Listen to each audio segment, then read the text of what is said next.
USA ਦੇ ਨਾਲ ਤੇ ਮੈਂ ਹਾਂ ਪ੍ਰਵੀਨ ਸ਼ਰਮਾ ਹਾਜ਼ਰ ਹਾਂ ਇੱਕ ਹੋਰ ਨਵੀਂ ਰਿਪੋਰਟ ਲੈ ਕੇ। ਮਨਪ੍ਰੀਤ ਇਆਲੀ ਜਿਹੜੇ ਕਿ ਵਿਧਾਇਕ ਨੇ ਅਕਾਲੀ ਦਲ ਤੋਂ, 3 ਵਿਧਾਇਕ ਨੇ ਅਕਾਲੀ ਦਲ ਦੇ, ਮਨਪ੍ਰੀਤ ਇਆਲੀ ਉਹਨਾਂ ਦੇ ਵਿੱਚੋਂ ਇੱਕ ਆ ਤੇ ਉਹ ਆਗੂ ਨੇ ਇਸ ਵੇਲੇ ਸਦਨ ਦੇ ਵਿੱਚ ਅਕਾਲੀ ਦਲ ਦੇ।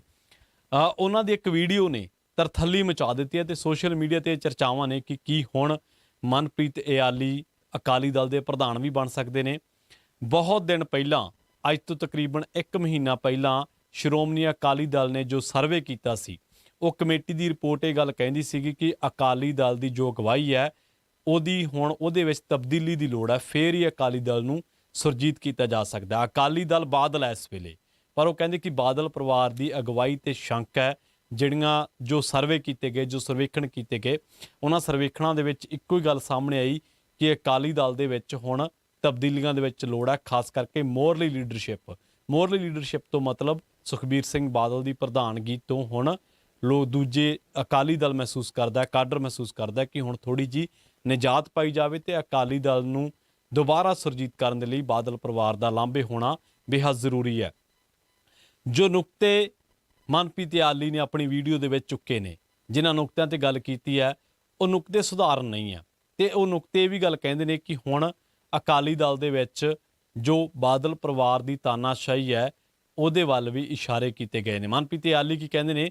ਉਹ ਕਹਿੰਦੇ ਕਿ ਜਿਹੜੀ ਭਾਜਪਾ ਨੂੰ ਉਹਨਾਂ ਨੇ ਬਾਈਕਾਟ ਕੀਤਾ, ਪਹਿਲਾਂ ਤਾਂ ਮੈਂ ਦੱਸਦਾ, ਰਾਸ਼ਟਰਪਤੀ ਚੋਣਾਂ ਦੇ ਵਿੱਚ ਵੋਟ ਪਾਉਣ ਤੋਂ ਬਾਈਕਾਟ ਕੀਤਾ ਤੇ ਬਾਈਕਾਟ ਦਾ ਜਿਹੜਾ ਉਹਨਾਂ ਨੇ ਕਾਰਨ ਦੱਸਿਆ, ਉਹ ਇਹ ਦੱਸਿਆ ਕਿ ਮੈਂ ਸਮਝਦਾ ਵਾਂ ਕਿ ਜਿਹੜੀ ਸਿੱਖ ਕੌਮ ਆ ਉਹਦੀ ਰਾਏ ਨਹੀਂ ਲਈ ਗਈ, ਨਾ ਹੀ ਪਾਰਟੀ ਦੇ ਅੰਦਰੋਂ ਰਾਏ ਲਈ ਗਈ ਹੈ ਕਿ ਵੋਟ ਜਿਹੜੇ ਮੁਰਮੂ ਉਮੀਦਵਾਰ ਨੇ ਜਿਹੜੇ ਬੀਜੇਪੀ ਦੇ NDA ਦੇ, ਉਹਨਾਂ ਨੂੰ ਪਾਉਣੀ ਹੈ। ਤੇ ਇਹਦਾ ਸਿੱਧਾ ਮਤਲਬ ਇਹ ਹੈ ਕਿ ਅਕਾਲੀ ਦਲ ਦੇ ਅੰਦਰ ਜਿਹੜਾ ਲੋਕਤੰਤਰ ਸੀ, ਜਿਹੜਾ ਜਿਹਦੇ ਲਈ ਅਕਾਲੀ ਦਲ ਕਦੇ ਜਾਣਿਆ ਜਾਂਦਾ ਸੀ ਔਰ ਜਿਹਦੇ ਲਈ ਅਕਾਲੀ ਦਲ ਨੇ ਲੜਾਈਆਂ ਵੀ ਲੜੀਆਂ, ਉਹ ਅਕਾਲੀ ਦਲ ਬਾਦਲ ਨੇ ਅੰਦਰਲਾ ਲੋਕਤੰਤਰ ਖਤਮ ਕਰ ਦਿੱਤਾ ਤੇ ਹੁਣ Sukhbir Singh Badal one and only person ਨੇ ਡਿਸੀਜਨ ਮੇਕਿੰਗ ਦੇ ਵਿੱਚ, ਜਿਹੜੇ ਕਿ ਜੋ ਉਹਨਾਂ ਨੂੰ ਚੰਗਾ ਲੱਗਦਾ ਤੇ ਉਹੀ ਗੱਲ ਉਹ ਕਰਦੇ ਨੇ। ਹੁਣੇ ਬਲਵੰਤ ਸਿੰਘ ਰਾਮੂਵਾਲੀਆ ਦੀ ਮੈਂ ਇੱਕ ਸਪੀਚ ਸੁਣ ਰਿਹਾ ਸੀਗਾ, ਜਿਹਦੇ ਵਿੱਚ ਉਹਨਾਂ ਨੇ ਇਹ ਗੱਲ ਦਾ ਹਵਾਲਾ ਦਿੱਤਾ ਕਿ ਸੁਖਬੀਰ ਸਿੰਘ ਬਾਦਲ ਜਦੋਂ ਖੇਤੀ ਕਾਨੂੰਨਾਂ ਦਾ ਵਿਰੋਧ ਕਰ ਰਹੇ ਸੀ ਤੇ ਜਦੋਂ ਖੇਤੀਬਾੜੀ ਮੰਤਰੀ ਨਰਿੰਦਰ ਤੋਮਰ ਉੱਥੋਂ ਦੀ ਲੰਘਣ ਲੱਗੇ ਤਾਂ ਉਹਨਾਂ ਨੇ ਜਿਹੜਾ ਉਹ ਪ੍ਰੋਟੈਸਟ ਵਾਲਾ ਚੁੱਕਿਆ ਹੋਇਆ ਸੀਗਾ ਤੇ ਉਹ ਐਂ ਕਰ ਲਿਆ ਪਿੱਛੇ, ਬੈਕ ਸਾਈਡ। ਤਾਂ ਇਹੋ ਜਿਹਾ ਇਹਨਾਂ ਨੇ ਵਿਰੋਧ ਕੀਤਾ ਅਕਾਲੀ ਦਲ ਦੇ ਲੀਡਰਾਂ ਨੇ ਉੱਥੇ, ਜਿਨ੍ਹਾਂ ਦੇ ਨਾਲ ਉਦੋਂ ਸ਼ਾਇਦ ਮੈਡਮ ਹਰਸਿਮਰਤ ਬਾਦਲ ਵੀ ਸੀ, 1-2 ਨੁਮਾਇੰਦੇ ਉਹਨਾਂ ਦੇ ਨਾਲ, ਸ਼ਾਇਦ ਚੰਦੂ ਮਾਜਰਾ ਵੀ ਸੀਗੇ, ਸ਼ਾਇਦ ਬਲਵਿੰਦਰ ਸਿੰਘ ਭੁੰਦੜ ਵੀ ਸੀਗੇ। ਤਾਂ ਹੁਣ ਜਿਹੜਾ ਮਨਪ੍ਰੀਤ ਇਆਲੀ ਦੀ ਵੀਡੀਓ ਦੀ ਚਰਚਾ ਇਸ ਵੇਲੇ ਪੂਰੀ ਹੈ ਕਿ ਅਕਾਲੀ ਦਲ ਦੇ ਵਿੱਚ ਬਗਾਵਤ ਹੈ, ਪਰ ਮਨਪ੍ਰੀਤ ਇਆਲੀ ਉਹ ਪਹਿਲੇ ਲੀਡਰ ਹੈ ਜਿਨ੍ਹਾਂ ਨੇ ਅਕਾਲੀ ਦਲ ਦੇ ਵਿੱਚ ਰਹਿ ਕੇ ਆਪਣੀ ਗੱਲ ਰੱਖੀ ਹੈ। ਇਸ ਤੋਂ ਪਹਿਲਾਂ ਸੁਖਦੇਵ ਸਿੰਘ ਢੀਂਡਸਾ, ਉਹਨਾਂ ਨੇ ਅੱਡ ਹੋ ਕੇ ਸਾਰਾ ਬੀੜਾ ਚੁੱਕਿਆ ਕਿ ਅਕਾਲੀ ਦਲ ਦੇ ਵਿੱਚ ਸਭ ਚੰਗਾ ਨਹੀਂ ਹੈ।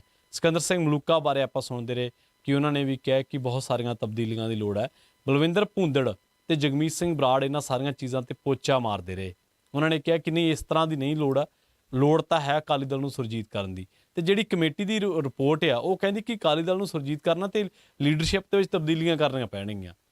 ਤਾਂ ਹੁਣ ਮਨਪ੍ਰੀਤ ਇਆਲੀ ਦੀ ਜਿਹੜੀ ਇਹ ਵੀਡੀਓ ਆਈ ਹੈ, ਜਿਹਦੇ ਵਿੱਚ ਉਹਨਾਂ ਨੇ ਰਾਸ਼ਟਰਪਤੀ ਚੋਣ ਤੋਂ ਆਪਣਾ ਬਾਈਕਾਟ ਕੀਤਾ, ਉਹਦੀ ਪ੍ਰੇਜ਼ ਬੜੀ ਕਰ ਰਹੇ ਨੇ ਲੋਕ। ਉਹਦੀ ਪ੍ਰੇਜ਼ ਦਾ ਇੱਕ ਕਾਰਨ, ਉਹਦੀ ਸ਼ਲਾਘਾ ਦਾ ਇੱਕ ਕਾਰਨ ਇਹ ਹੈ ਕਿ ਮਨਪ੍ਰੀਤ ਇਆਲੀ ਉਹ ਪਹਿਲਾ ਬੰਦਾ ਹੈ ਜਿਹਨੇ ਅਕਾਲੀ ਦਲ ਦੇ ਵਿੱਚ ਰਹਿ ਕੇ ਵਿਸਲ ਬਲੋਰਿੰਗ ਕੀਤੀ ਹੈ।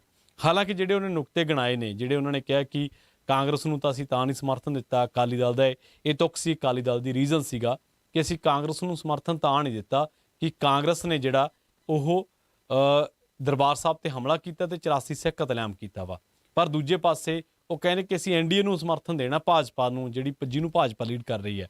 ਤਾਂ ਭਾਜਪਾ ਨੂੰ ਸਮਰਥਨ ਦੇਣ ਦਾ ਕੀ ਮਤਲਬ ਹੈ ਕਿ ਮਾਈ ਕੰਟਰੀ ਮਾਈ ਲਾਈਫ ਦੇ ਵਿੱਚ ਜੋ ਲਾਲ ਕ੍ਰਿਸ਼ਨ ਅਡਵਾਨੀ ਨੇ ਕਿਹਾ ਕਿ ਅਸੀਂ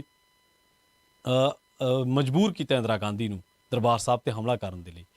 ਜਿਹੜੀ ਦਿੱਲੀ ਸਿੱਖ ਕਤਲੇਆਮ ਦੇ ਵਿੱਚ ਜੋ FIR ਦਰਜ ਹੋਈਆਂ, ਉਹਨਾਂ ਦੇ ਵਿੱਚ RSS ਦੇ ਬੰਦੇ ਆਏ, ਈਵਨ ਕਿ ਇੱਥੋਂ ਤੱਕ ਵੀ ਬੰਦੇ ਦਾ, ਇਨਸਾਨ ਦਾ ਨਾਮ ਆਇਆ ਜਿਹਦਾ FIR ਦੇ ਵਿੱਚ ਨਾਂ ਸੀ ਤੇ ਉਹ ਬਾਅਦ ਦੇ ਵਿੱਚ ਪੋਲਿੰਗ ਏਜੰਟ ਬਣਿਆ, ਅਟਲ ਬਿਹਾਰੀ ਵਾਜਪਾਈ ਦਾ। ਸੋ ਇਹ ਸੀਗੀ ਉਹ ਰਿਪੋਰਟ। ਉਸ ਤੋਂ ਬਾਅਦ ਜੇਕਰ ਗੱਲ ਕਰੀਏ ਅਕਾਲੀ ਦਲ ਦੇ ਵਿੱਚ, ਅਕਾਲੀ ਦਲ ਨੇ ਜਦੋਂ ਬਿਨਾਂ ਸ਼ਰਤ ਸਮਰਥਨ ਦਿੱਤਾ ਭਾਜਪਾ ਨੂੰ, ਤਾਂ ਉਦੋਂ ਕੌਣ ਸੀ? ਅਵਿਨਾਸ਼ ਲਾਲ ਖੰਨਾ ਵਰਗੇ ਲੋਕ ਸੀ। ਤਾਂ ਅਕਾਲੀ ਦਲ ਦੀ ਜਿਹੜੀ ਆਲੋਚਨਾ ਹੁੰਦੀ ਹੈ ਉਹ ਕਿਹੜੇ ਲੋਕਾਂ ਕਰਕੇ ਹੁੰਦੀ ਹੈ ਕਿ ਪੰਥ ਵਿਰੋਧੀ ਜਿਹੜੇ ਲੋਕ ਸੀਗੇ, ਚਿਹਰੇ ਸੀਗੇ, ਉਹਨਾਂ ਨੂੰ ਅੱਗੇ ਕੀਤਾ। ਮਸਲਾਂ ਸਮੇਤ ਸਿੰਘ ਸੈਣੀ ਬਾਰੇ ਕਿਹਾ ਜਾਂਦਾ ਰਿਹਾ, ਸਮੇਤ ਸੈਣੀ ਬਾਰੇ, ਪਰਮਰਾਜ ਉਮਰਾ ਨੰਗਲ ਬਾਰੇ। ਇਸ ਤੋਂ ਇਲਾਵਾ ਇਜ਼ਹਾਰ ਆਲਮ ਬਾਰੇ, ਇਹ ਉਹ ਚਿਹਰੇ ਨੇ ਜਿਨ੍ਹਾਂ ਨੂੰ ਪੰਥ ਜਿਹੜਾ ਉਹ ਕਿਸੇ ਹੋਰ ਨਿਗਾਹ ਦੇ ਨਾਲ ਦੇਖਦਾ, ਕਿਉਂਕਿ ਪੰਥ ਦੇ ਵਿੱਚੋਂ ਬਹੁਤ ਸਾਰੇ ਲੋਕ ਇਹਨਾਂ ਚਿਹਰਿਆਂ ਨੇ ਸਤਾਏ ਹੋਏ ਨੇ, ਤਪਾਏ ਹੋਏ ਨੇ। ਸੋ ਮਨਪ੍ਰੀਤ ਇਆਲੀ ਦਾ ਜਿਹੜਾ ਮਜ਼ਮੂਨ ਸੀਗਾ ਉਹ ਇਹ ਸੀਗਾ ਕਿ ਮੈਨੂੰ ਨਾ ਤਾਂ ਸਿੱਖ ਕੌਮ ਤੋਂ ਪੁੱਛਿਆ ਗਿਆ, ਨਾ ਮੈਥੋਂ ਪੁੱਛਿਆ ਗਿਆ ਐਨਡੀਏ ਦੀ ਉਮੀਦਵਾਰ ਨੂੰ ਸਮਰਥਨ ਦੇਣ ਦੇ ਲਈ, ਇਸ ਕਰਕੇ ਮੈਂ ਬਾਈਕਾਟ ਕਰਦਾ।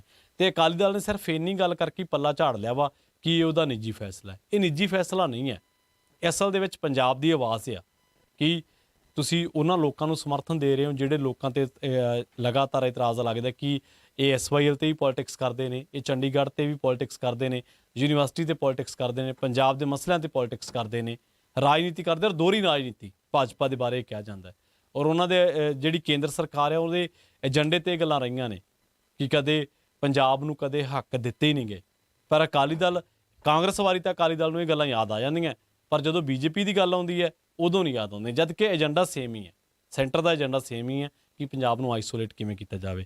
ਖੈਰ ਉਹਨਾਂ ਨੇ ਜਿਹੜੇ ਤੱਥ ਚੁੱਕੇ ਨੇ ਮਨਪ੍ਰੀਤ ਇਆਲੀ ਨੇ, ਉਹ ਕਹਿੰਦੇ ਕਿ ਪੰਜਾਬ ਬੋਲਦੇ ਇਲਾਕੇ ਚੰਡੀਗੜ੍ਹ ਨੂੰ ਪੰਜਾਬ ਨੂੰ ਨਹੀਂ ਦਿੱਤੇ ਗਏ ਕੇਂਦਰ ਸਰਕਾਰਾਂ ਨੇ, ਸਮੇਂ-ਸਮੇਂ ਦੀਆਂ ਕੇਂਦਰ ਸਰਕਾਰਾਂ ਨੇ। ਨਾਲੋਂ ਨਾਲ ਉਹ ਕਹਿੰਦੇ ਕਿ ਜਿਹੜਾ ਕਾਂਗਰਸ ਨੇ ਤਾਂ ਕੀਤਾ ਜੋ ਕੀਤਾ, ਪਰ ਭਾਜਪਾ ਨੇ ਘੱਟ ਨਹੀਂ ਕੀਤੀ। ਉਹਨਾਂ ਨੇ ਜਿਹੜੇ ਨੁਕਤੇ ਗਿਣਾਏ, ਉਹ ਕਹਿੰਦੇ ਕਿ ਸਿੱਖਾਂ ਨੂੰ ਹਮੇਸ਼ਾ ਜ਼ਰਾਇਮ ਪੇਸ਼ਾ ਕੌਮ ਕਿਹਾ ਗਿਆ।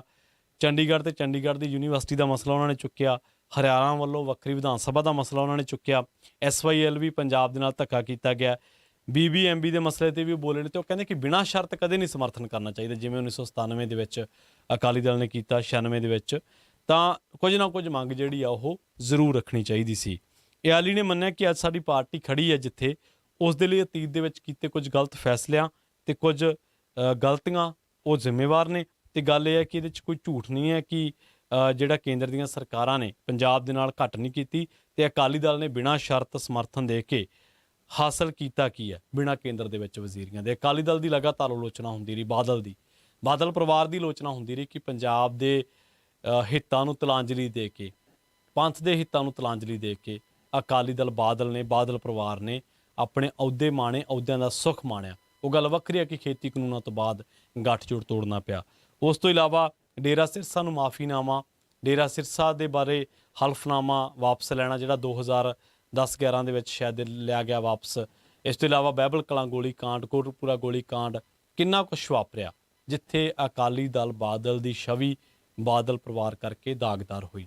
ਤੇ ਅੱਜ ਵੀ ਜੇ ਮਨਪ੍ਰੀਤ ਇਆਲੀ ਬੋਲੇ ਨੇ ਤਾਂ ਇਸ ਵੇਲੇ ਇਹ ਲੱਗਦਾ ਹੈ ਕਿ ਪਾਰਟੀ ਦੇ ਵਿੱਚ ਲੋਕਤੰਤਰ ਜਿਹੜਾ ਉਹ ਅੰਦਰੂਨੀ ਲੋਕਤੰਤਰ ਹੈ ਜਿਹੜਾ ਉਹ ਖਤਮ ਹੋ ਗਿਆ, ਤੇ ਬਾਦਲ ਪਰਿਵਾਰ ਡਿਕਟੇਟਰਸ਼ਿਪ ਵਾਂਗ ਟਰੀਟ ਕਰ ਰਿਹਾ ਪਾਰਟੀ ਦੇ ਵਿੱਚ। ਇਹ ਐਲੀਗੇਸ਼ਨ ਲੱਗਦੇ ਨੇ ਔਰ ਉਹਨਾਂ ਦਾ ਹੀ ਵਿਧਾਇਕ ਲਾ ਰਿਹਾ, ਅਸੀਂ ਨਹੀਂ ਲਾ ਰਹੇ। ਸੋ ਜਿਹੜੇ ਮਨਪ੍ਰੀਤ ਇਆਲੀ ਨੇ ਜੋ ਚਰਚਾ ਸੋਸ਼ਲ ਮੀਡੀਆ ਤੇ ਛੇੜੀ ਹੈ, ਮਨਪ੍ਰੀਤ ਇਆਲੀ ਨੇ ਜੋ ਸਿਆਸੀ ਹਲਕਿਆਂ ਦੇ ਵਿੱਚ ਚਰਚਾ ਛੇੜੀ ਹੈ, ਉਸ ਤੋਂ ਇਹੀ ਲੱਗਦਾ ਕਿ ਆਉਣ ਵਾਲੇ ਦਿਨਾਂ ਦੇ ਵਿੱਚ ਅਕਾਲੀ ਦਲ ਦੀ ਲੀਡਰਸ਼ਿਪ ਦੇ ਵਿੱਚ ਬਦਲਾਅ ਆ ਸਕਦਾ ਹੈ। ਕਿ ਬਾਦਲ ਪਰਿਵਾਰ ਇਸ ਗੱਲ ਨੂੰ ਮਨਜ਼ੂਰ ਕਰੇਗਾ ਕਿ ਆਉਣ ਵਾਲੇ ਦਿਨਾਂ ਦੇ ਵਿੱਚ ਅਕਾਲੀ ਦਲ ਦੀ ਵਾਗਡੋਰ ਮਨਪ੍ਰੀਤ ਇਆਲੀ ਦੇ ਹੱਥ 'ਚ ਆਏਗੀ?